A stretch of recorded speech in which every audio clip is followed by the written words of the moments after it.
Ngunit kaisa sa binigyang diin ni Deputy Senate Majority Leader Senator Marcoleta ay yung hindi pagsunod umano ng House of Representatives sa tamang proseso, kung saan sinabi niya na maraming naging paglabag doon sa mga panuntunan kaugnay doon sa paghahain ng impeachment complaints laban kay Vice President Sara Duterte. Sa kanyang privilege speech ngayong araw, kinwestiyon ni Senator Rodante Marcoleta ang proseso ng House of Representatives sa pag-i-initiate ng impeachment laban kay Vice President Sara Duterte. Ayon kay Senator Marcoleta, ang naunang reklamo ay in-archive na wala sa kanilang patakaran. Dagdag ng senador na hindi agad na-refer sa Speaker at sa Committee on Justice ang mga reklamo laban sa pangalawang Pangulo. Hindi rin aniya na isama ang reklamo sa Order of Business ng House of Representatives sa itinakdang panahon, at wala rin umanong tamang verification sa reklamo dahil wala itong petsa at hindi sumunod sa format na nakasaad sa panuntunan. Dahil dito, nagmosyon ng senador na i-dismiss ang impeachment case laban kay VP Duterte.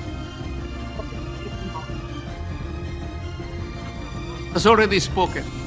The last arbiter of law. It says the complaint is unconstitutional, is void ab initio, is violative of due process. The Senate never acquired jurisdiction over this. It is immediately executory. On that note, Mr. President, I respectfully move that the impeachment complaint be dismissed. So, listening to the privileged speech of the distinguished gentleman from Tarlac, the basis of your motion to dismiss is the Supreme Court's decision, which is now pending appeal by virtue of the MR, or the motion for reconsideration filed last Monday by the House of Representatives. Is it not, Your Honor? The question whether is it Yes, your subject basis to for appeal. your motion to dismiss is based on the Supreme Court decision that the so-called impeachment is unconstitutional, based on their decision. Yes, Mr. President, Your Honor, that's very, very clear and categorical. Correct. The Supreme Court decision, Mr. President, although immediately executory, is not yet final, thus appealable. Ngayon, naka-apela na. Marami nagtatanong, kung naka-apela na, ba't tayo nagmamadali na i-dismiss ito sa atin? So may I ask the gentleman, what will happen if we prematurely dismiss the case and the Supreme Court subsequently grants the MR and reverses its own decision? The question, Mr. President, is speculative. Yes. May I have a speculative answer, Mr. President? We cannot speculate.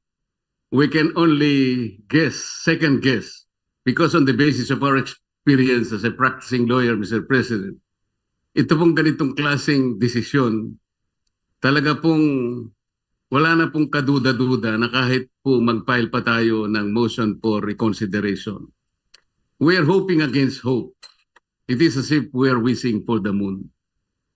Palagay nyo po, palagay nyo lang po merong isa na nag-reverse. Hindi rin po ma-overturn eh. Kasi po ang kailangan po ninyo ay 8 ang mag-reverse.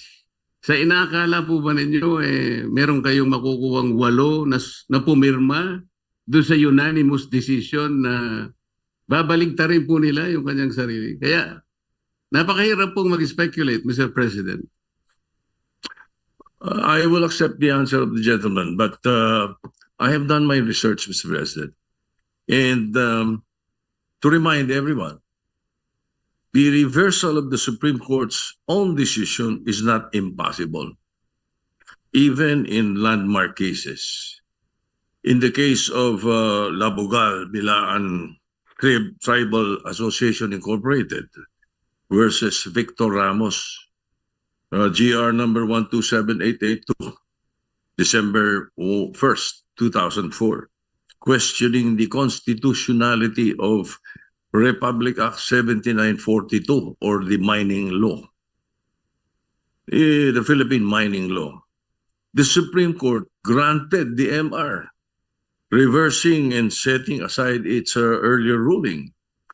And also, Mr. President, just a few days ago, the Supreme Court reversed its own ruling on the definition of a stockholder. This is the case of Lily Lopez versus Lolito Lopez with GR numbers 25497-957-58. So may kasabihan po tayo, ang tumatakbo ng matulin, kung matinik ay malalim. Kaya dapat siguro pag-isipan muna natin kung tama ba na bago magdesisyon ang Supreme Court, basta ibasura na natin ang kaso na ito. Unang-una po, Mr. President, gusto kong malaman, yung po bang mga kasong sinabi nyo, unanimous decisions po ba lahat? I am not sure about that. But one thing I can say is that if there is a mistake, a unanimous decision could become a unanimous mistake. Wala pa pong nangyaring gano'n, Mr. President. At saka po tayo, pag nananakbo, ako po ay nakasapatos at saka sa kalsada kaya hindi po ako matitinik. Huli sa isinagawang entrapment operation ng mga tauhan ng Criminal Investigation and Detection Group o CIDG ang isang pinaghihinalaang gun runner sa Santo Tomas, Batangas. Ang sospek ay nagbebenta ng mga matataas na kalibre ng baril, ngunit walang lisensya. Ito ang balita ni Lea Ilagan.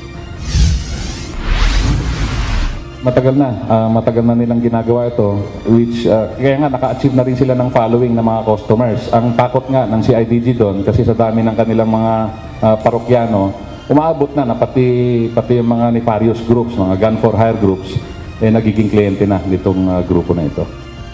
Takbo!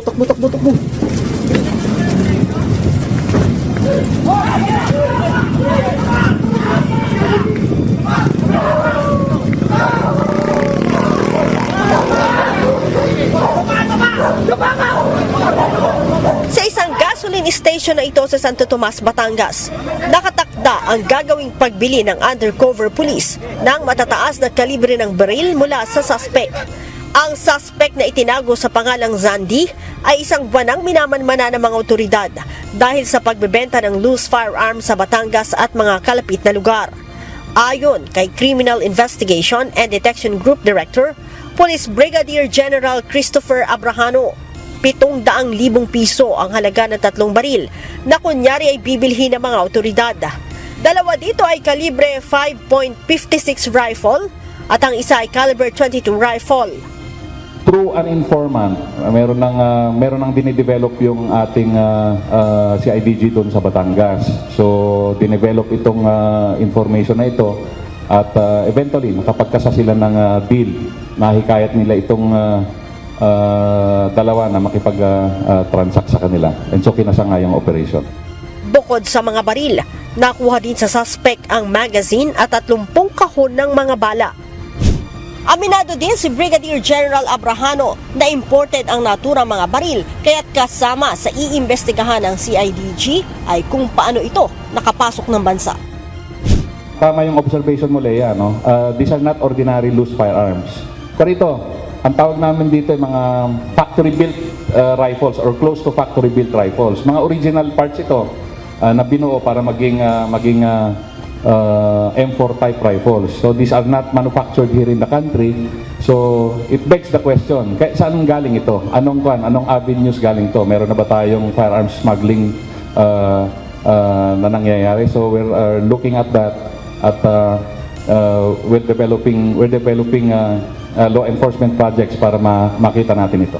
Ang 19-5 boto ng Senado ng Pilipinas upang i-archive ang kaso ng impeachment laban kay pangalawang Pangulo Sara Duterte ay isang sandali na nagsasalita ng malakas, hindi lamang tungkol sa legal na proseso kundi pati na rin sa kapangyarihang pampolitika, dinamika ng mga institusyon at kalagayan ng pananagutan sa demokrasya sa bansa.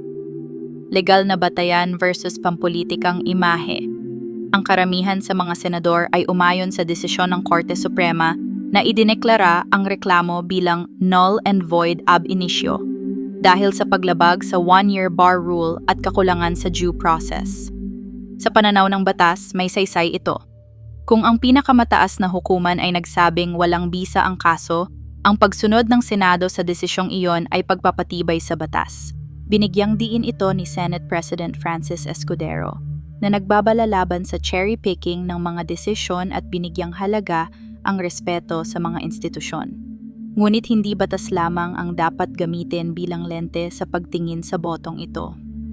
Pagtutol ng minorya at alingas-ngas sa demokrasya, sina Senador Tito Soto, Risa Hontiveros at Bam Aquino ay bumoto laban sa pag-archive ng kaso.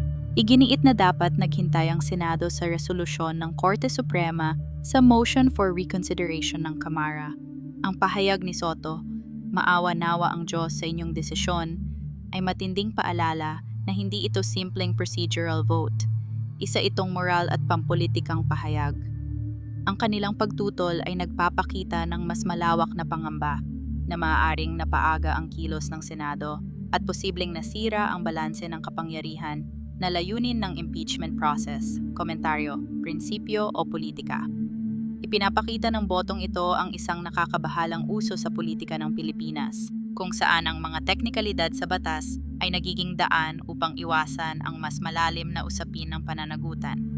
Bagaman maaaring pinal na ang desisyon ng Korte Suprema, ang bilis at determinasyong ipinakita ng Senado sa pag-archive ng kaso ay nagpapahiwatig ng isang pampulitikang calculation. Ito ba ay tungkol sa pagtatanggol sa mga demokratikong institusyon o sa pagprotekta sa isang makapangyarihang personalidad? Sinabi ni Senador Jinggoy Estrada na pinili niya ang prinsipyo kaysa pressure, ngunit maaaring sabihin ng mga kritiko na ang prinsipyong iyon ay pinili lamang kung kailan ito maginhawa. Panghuling pagninilay. Maaaring isinara ng pag-archive ng kaso ang isang kabanata sa legal na usapin, ngunit binuksan nito ang mas malawak na talakayan tungkol sa kung paano binabalanse ng mga institusyon ng batas, politika at tiwala ng publiko. Ang desisyon ng Senado ay maaalala hindi lamang sa resulta nito, kundi sa mga pagpapahalagang pinili nitong unahin sa isang sandali ng pambansang pagsusuri. Pasasalamat. Maraming salamat sa panonood. Huwag kalimutang mag-subscribe, i-like, i-share at magkomento sa video. Sama-sama nating palakasin ang komunidad na ito kung saan malaya nating naibabahagi ang mga bagong kaganapan sa ating bansa, ang Pilipinas.